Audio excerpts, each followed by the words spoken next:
Presidente, Sr. Primeiro-Ministro, Srs. Membros do Governo, caros colegas deputados. O Governo que se apresenta hoje a encerrar o debate do Orçamento do Estado é o Governo mais fragilizado de todo o Governo de António Costa. De todos os governos de António Costa.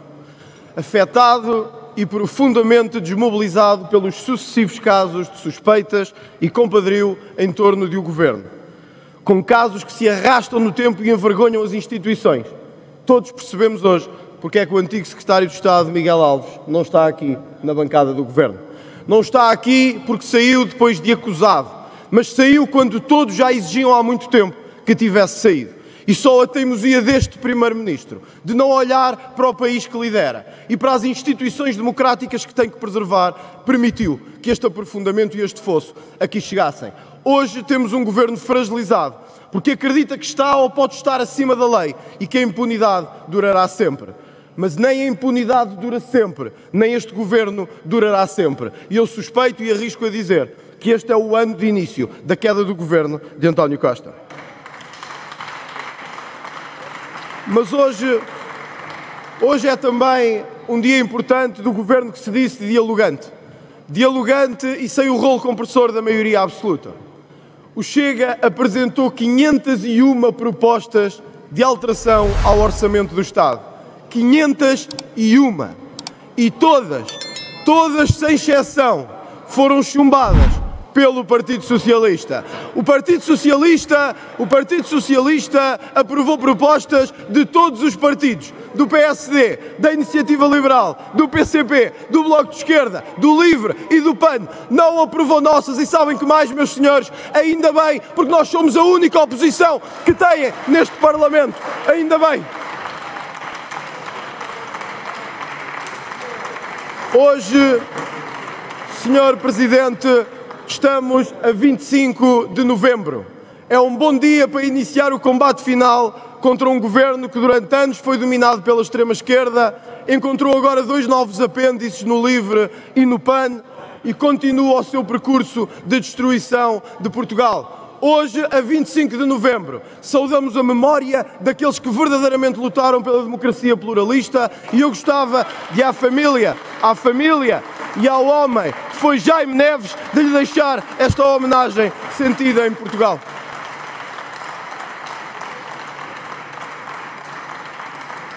Este é também o orçamento do grande falhanço socialista. O mesmo governo que não teve coragem, no momento mais difícil da vida de Portugal, de baixar o IVA da eletricidade de forma verdadeiramente objetiva e abrangente. A poupança que o governo gerará às famílias, e eu gostava que todos aqueles que estão em casa a ouvir-nos percebessem, é de 1 euro. 1 euro numa fatura de 100 euros.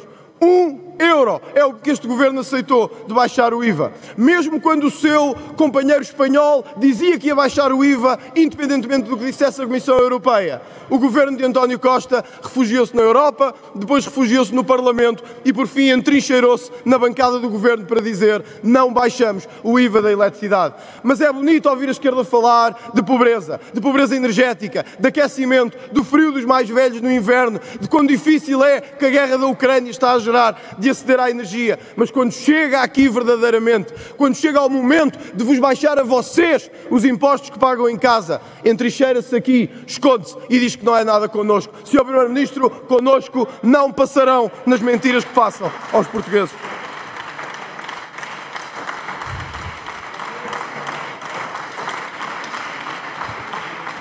Sr. Presidente, talvez este seja outro dia simbólico para encerrar o Orçamento do Estado. O dia em que um jornal nos põe numa das suas primeiras páginas que a Roménia ultrapassou Portugal. Sr. Presidente, eu gostava de pedir, embora de forma algo contida, porque temos que poupar impressões, eu vou pedir para distribuir apenas ao deputado Eurico Brilhante Dias e ao Primeiro-Ministro António Costa a capa do jornal que diz Roménia ultrapassa Portugal. Leiam, releiam e percebam a vergonha a que nos estão a cometer a todos enquanto passam pelo governo, a vergonha a que nos estão a sujeitar a todos. A Roménia, meu Deus, a Roménia um dia estará aqui, Camarões ultrapassam Portugal, ou o Senegal, ou algum outro país, ou o Paquistão. Vergonha! Que vergonha enorme de estarmos aqui hoje num país que é ultrapassado desta forma pelos seus países menores. Senhor Presidente, eu sei que isto incomoda a esquerda, sei que incomoda o Governo e sei que incomoda o Partido Socialista. Mas hoje é também um bom dia, porque pela primeira vez desde a sua tomada de posse, uma sondagem publicada mostra que a direita está pela primeira vez à frente da esquerda em sondagens. E isto é sinal que no dia em que o Chega atinge o maior resultado de sempre da sua história, que a direita ultrapassa a esquerda, que esta Assembleia deixa de representar verdadeiramente os portugueses. O apelo e a construção que fazemos é o apelo decisivo de termos uma alternativa para Portugal. A direita tem o dever histórico de, nesta altura histórica, não falhar aos portugueses. De um cantor que eu nem gosto muito, que se chama Pedro Brunhosa e que diz: vamos fazer o que ainda não foi feito. Meus caros companheiros e colegas, eu desafio-vos a todos a sermos capazes de construir a maioria que derrubará o governo de António Costa nas próximas eleições legislativas. É também, Sr. Presidente, é também o dia em que sabemos que Portugal teve o maior agravamento de pobreza em 2021 e tem a oitava pior taxa de pobreza da União Europeia. Somos ultrapassados pela Roménia, ficamos mais pobres e o Governo sente-se impune acima da lei. Este é o Governo que aqui se apresenta hoje, a olhar para nós como se nada fosse, quando traz atrás de si um lastro de pobreza, de impunidade e de sermos ultrapassados pelos países mais pobres da União Europeia. Este é o legado de António Costa e não podemos deixar de o dizer aqui. O Governo e a extrema-esquerda têm sempre a mesma estratégia. Ali estão os mausões, ali estão os representantes do grande patronato, do grande capital, ali estão aqueles que querem fazer deste país um país mais rico. Mas vamos ver se foi mesmo assim. Só o Chega teve coragem de propor nesta casa que os partidos políticos, os nossos partidos políticos, perdessem os benefícios fiscais que têm injustamente face à lei. Afinal, quem é que defende os desfavorecidos? Quem é que defende os desfavorecidos? Quando os partidos políticos não pagam IMI, não pagam IMT e não pagam IVA e os portugueses em casa estão inundados de IVA, de IMI e de IMT, são vocês que defendem os mais favorecidos em Portugal, a classe política e aqueles que têm destruído o sistema político português. Não somos nós, são vocês que permitem manter os benefícios injustificados da classe política.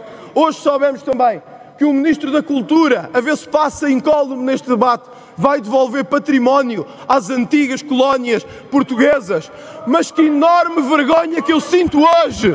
Que enorme vergonha que eu sinto hoje! Que enorme vergonha que eu sinto hoje! Em que um país que não tem dinheiro para a sua classe média, que não tem dinheiro para dar aos pensionistas, que não tem dinheiro para dar aos mais pobres, vai devolver dinheiro a Angola, a Moçambique, à Guiné e às ex-colónias. E o que lá fizemos, e o que lá deixamos, e os milhões que lá gastamos, e a história dos nossos familiares lá enterrados. E esses, onde é que estão? Que vergonha! Que vergonha! Que vergonha de governo! E eu queria deixar aqui sentido e de coração este apelo aos milhões de retornados, aos ex-combatentes e àqueles que hoje, ao ler estas notícias, pensaram: tão traído que eu e a minha família fomos. Nós ainda aqui estamos e seremos a vossa voz ao longo dos próximos anos. Seremos sempre, sempre a vossa voz ao longo dos próximos anos.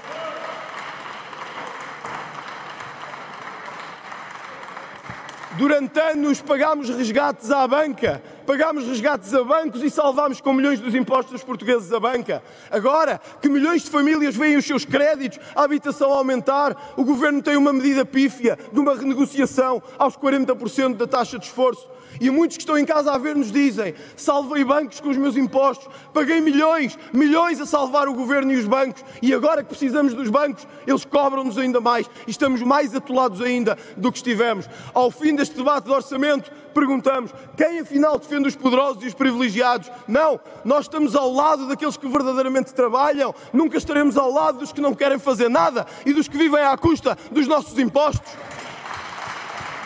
O Sr. Deputado tem de concluir. Vou terminar, Sr. Presidente, dizendo que ficou claro como água a divisão que temos neste Parlamento. A divisão que se vai acentuar nos próximos anos e a luta que vamos travar nas ruas e no Parlamento. Estamos a caminho da destruição. Havia um outro cantor português que dizia: quando a cabeça não tem juízo, o corpo é que paga.